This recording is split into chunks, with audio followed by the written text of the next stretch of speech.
allura a Najeriya ka rufe boda ka a shigo da ita sai ran da yan Najeriya suka so ba kera allura har yau ba babu allura mai da Najeriya allura ɗinki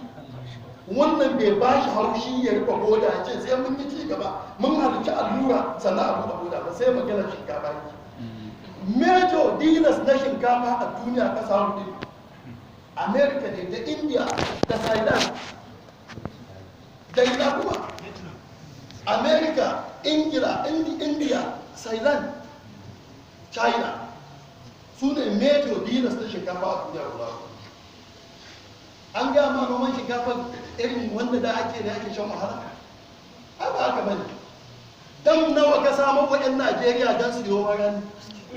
Tarakta nawa ka kawo? Mashin na tace shinkafa da yake ta guda nawa ka kawo? Tallafi nawa ka sa? Wani kasan arziki ka ajiye a cikin noma wanda ma ba manomi ba da zai ce za ka wajen yin noma wani talibi ke masa haka kawai ran dama ne za a tafi ido blankili kawai a tafi aje a kama yin noma gona sai kana da ita za ka noma to noma yanzu na masu wutar lantarki ne South Africa suna da megawatt 80,000 Umar Musa Rabiu da bakinsa yake gaya mana wanda ya ce abin da ya ban takaici a Najeriya ina da burin sai na daga laifin Najeriya da muka kai masu ziyara malaman kan wuce South Africa suna da megawatt 80,000 ya ce China suna da megawatt 800 ya ce America suna da megawatt 980 miliyan ɗaya ba kaɗan mu kuma Najeriya muna da megawatt 1000 tun da ya zo sake lalacewa ta shi ya ce ta gidan kula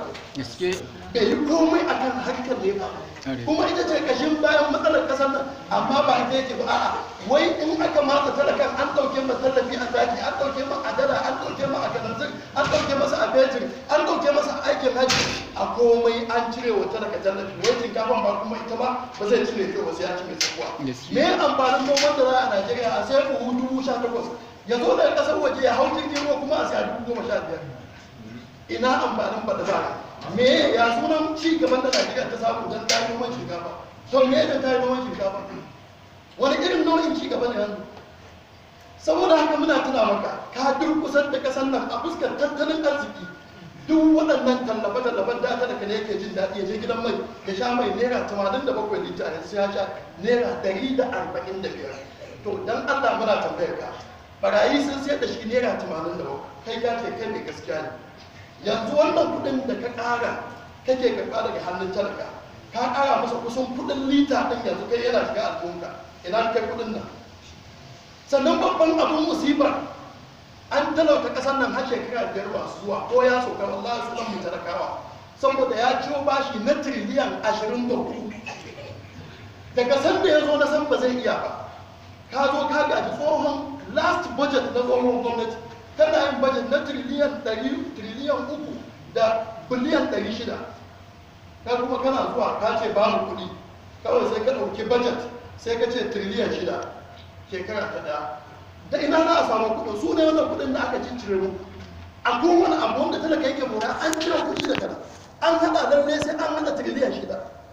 tiriliyan 6 nan shekara mai zuwa kaga ba a yi komai ba sai ka ce to bari in dawo baya talaka kuma bari ya ji daɗi da masa da tallafansa a'a yana nan dai talakan a gaba ana kuma tunanin wace musibar za a ɗora masa sai aka kuma yin budget na tiriliyan 7 shekara ta 3 budget na tiriliyan 8 shekara ta 4 budget na tiriliyan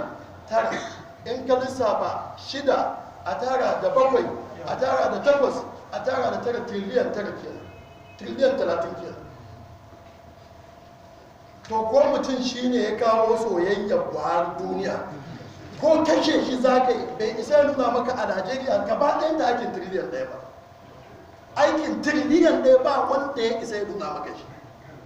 in ka isa ka nuna inda aikin tiriliyan 1 take NNPC matatan mai tana nan a yadda take ba a gyara komai ba wutan nefa tana nan sai sake lalacewa kuma ana kuma sake ninka mata kuɗi ba mata gyaru ba titinan duk da suke a faɗin Najeriya babu titin da bai lalace bai karkace ba duk titin Najeriya ya lalace wai ne kuka yi da kudin nan tiriliyan